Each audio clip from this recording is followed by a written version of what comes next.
ദൈവത്തിൻ്റെ അതിപരിശുദ്ധ നാമം വാഴ്ത്തപ്പെടുമാറാകട്ടെ. 50 നോമ്പിനോടനുബന്ധിച്ച് പെരുമ്പട്ടി സെൻറ്റർ നടത്തിവരുന്ന ഈ നോമ്പ് ധ്യാന ചിന്തയിൽ ഇന്നേ ദിവസം ഭാഗവാക്കാക്കുവാൻ സാധിച്ച കൃപയ്ക്കായി ദൈവത്തെ സ്തുതിക്കുന്നു. ആത്മീയ കാര്യങ്ങളിൽ നിന്നും ദൈവത്തിൽ നിന്നും അകന്നു പോയിക്കൊണ്ടിരിക്കുന്ന യുവതലമുറയെ ചേർത്ത് നിർത്തുന്നതിന്, ഈ ദൈവവചനം കൂടുതലായി അവരിലേക്ക് പകർന്നു നൽകുന്നതിന് ഈ 25 ദിവസത്തെ നോമ്പ് ധ്യാന ചിന്തകൾ മുഖാന്തരമായി തീരുമെന്നതിൽ യാതൊരു സംശയവുമില്ല. ഓരോ നോമ്പും നമ്മെ ചിലതിനെയൊക്കെ വെടിയേണ്ട ആവശ്യകതയും ചിലതിനെയൊക്കെയും സ്വീകരിക്കേണ്ടതിൻ്റെ ആവശ്യകതയും ഓർമ്മിപ്പിക്കുന്നതാണ്. കേവലം ഭക്ഷണക്രമത്തിലൂടെ മാത്രം നോമ്പ് പൂർത്തീകരിക്കുവാൻ സാധിക്കുമെന്നത് ഒരു തെറ്റായ ധാരണ മാത്രമാണ്. കാരണം ഭക്ഷണം എന്നത് നോമ്പിൽ നാം വെടിയേണ്ട പല ഘടകങ്ങളിൽ ഒന്ന് മാത്രമാണ്. നോമ്പ് അതിൻ്റെ പൂർത്തീകരണത്തിൽ എത്തുന്നത് തീർച്ചയായും നാം നമ്മുടെ ഭൗതികമായ താല്പര്യങ്ങളെ ഉപേക്ഷിച്ച് ആത്മീയതയിലേക്ക് ഊറ്റുനോക്കുമ്പോൾ മാത്രമാണ് എന്ന് പ്രാരംഭമായി ഓർമ്മിപ്പിച്ചുകൊള്ളട്ടെ. ഇന്നത്തെ ധ്യാനചിന്തയ്ക്കായി എടുത്തിരിക്കുന്ന വേദഭാഗം വിശുദ്ധ മത്തായി എഴുതിയ സുവിശേഷം 4-ാം അധ്യായം 1 മുതൽ 11 വരെയുള്ള വാക്യങ്ങളാണ്. യേശു കർത്താവ് തൻ്റെ 3.5 വർഷക്കാലത്തെ പരിശുശ്രൂഷയ്ക്ക് ഒരുങ്ങുന്നതിന് 40 രാവും 40 പകലും ഉപവസിക്കുകയും ആ സമയം അവനെ സാത്താൻ പരീക്ഷിക്കുകയും ചെയ്യുന്നതാണ് പശ്ചാത്തലം. യേശു കർത്താവ് ഭൂമിയിലേക്ക് മനുഷ്യനായി വരുന്നത് ഒരു വലിയ ദൗത്യമായിട്ടാണ്. പാപത്തിന്റെ പിടിയിൽ കഴിഞ്ഞിരുന്ന മനുഷ്യകുലത്തെ രക്ഷയുടെ അനുഭവം സാധ്യമാക്കുക എന്ന വലിയൊരു ദൗത്യം.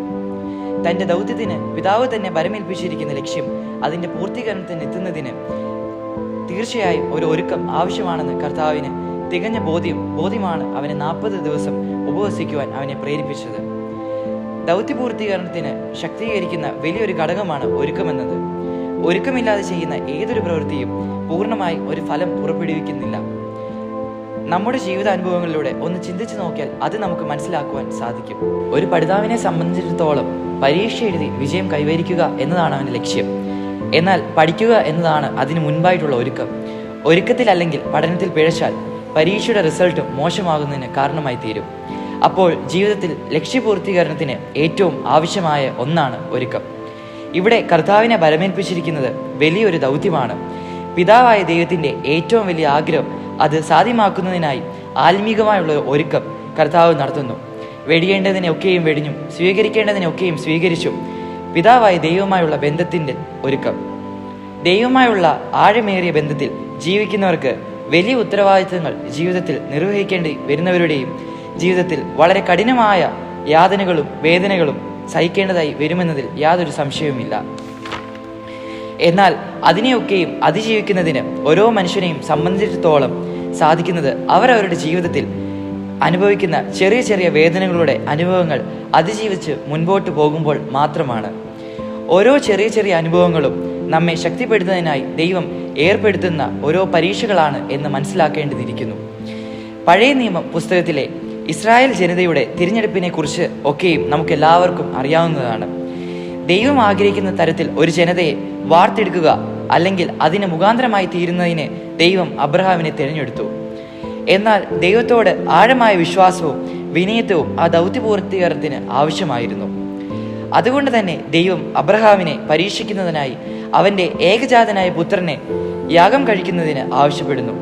എന്നാൽ ദൈവം ആഗ്രഹിക്കുന്നത് പോലെ തന്നെ അബ്രഹാമിന് ആ പരീക്ഷയിൽ വിജയം കൈവരിക്കുകയാണ്. അതുകൊണ്ട് തന്നെ അവൻ ആ വലിയ ദൗത്യം നിറവേറ്റുന്നതിനായി സാധിക്കുന്നു. യേശു കർത്താവിനെ സംബന്ധിച്ചിടത്തോളം അവൻ്റെ ദൗത്യം ക്രൂശിലെ മരണത്തിലൂടെ മാത്രം പൂർത്തീകരിക്കപ്പെടുന്നതാണ്. അതിനെ അതിജീവിക്കുവാൻ തക്കവണ്ണം 40 ദിവസത്തെ ഒരുക്കം കൊണ്ട് പുത്രൻ തയ്യാറായോ എന്ന് പിതാവ് പരീക്ഷിക്കുകയാണ് ഇവിടെ ചെയ്യുന്നത്. അല്ലെങ്കിൽ പുത്രനെ പരീക്ഷിക്കുന്നതിനുള്ള അനുവാദം പിശാചിന് നൽകി എന്ന് പറയുവാൻ സാധിക്കും. 3 തരത്തിലുള്ള പ്രലോഭനങ്ങളാണ് കർത്താവിന് അതിജീവിക്കേണ്ടി വന്നത്. അടിസ്ഥാന ആവശ്യമായ ഭക്ഷണത്തിൽ മേലുള്ള പ്രലോഭനം, വിശ്വാസത്തിന് മേലുള്ള പ്രലോഭനം, അടങ്ങാത്ത ആഗ്രഹങ്ങളുടെ മേലുള്ള പ്രലോഭനം. എന്നാൽ ഇതിനെയൊക്കെയും നിസ്സാരമായി അതിജീവിക്കുവാൻ കർത്താവിന് സാധിക്കുന്നുണ്ട്. എത്രയൊക്കെ പ്രലോഭനങ്ങൾ ഉണ്ടായാലും എത്രയൊക്കെ പരീക്ഷണങ്ങൾ ഉണ്ടായാലും ദൈവത്തോടുള്ള അടിയുറച്ച വിശ്വാസത്തിൽ ജീവിക്കുന്ന ഒരു വ്യക്തിക്ക് അതിനെയൊക്കെയും തരണം ചെയ്യുവാൻ സാധിക്കുമെന്ന് കർത്താവ് നമ്മെ ഓർമ്മിപ്പിക്കുന്നു. ജീവിതം എന്നത് തന്നെ പരീക്ഷകളുടെയും പ്രലോഭനങ്ങളുടെയും വലിയൊരു നിക്ഷേപമാണ്. അതിനെ അതിജീവിക്കുന്നവർക്ക് മാത്രമേ ലക്ഷ്യപ്രാപ്തിയിൽ എത്തുവാനും തങ്ങളെ ഏൽപ്പിച്ചിരിക്കുന്ന ദൗത്യം പൂർത്തീകരിക്കുവാനും സാധിക്കുകയുള്ളൂ. നമ്മുടെ ദൈനംദിന ജീവിതത്തിൽ നാം ഒട്ടേറെ പരീക്ഷകളുടെയും പ്രലോഭനങ്ങളുടെയും വിവിധ അവസരങ്ങളെ അതിജീവിക്കേണ്ടി വരും. എന്നാൽ അതിനെയൊക്കെയും ചെറുത്ത് തോൽപ്പിക്കുവാൻ ദൈവമായുള്ള ബന്ധത്തിൽ ജീവിക്കുന്നതിന് നമുക്ക് സാധ്യമായി തീരുന്നതിന് ഈ നോമ്പിൻ്റെ നാളുകൾ നമ്മെ സഹായിക്കട്ടെ. ദൈവം അതിനായി നമ്മെ ഓരോരുത്തരെയും ശക്തീകരിക്കട്ടെ.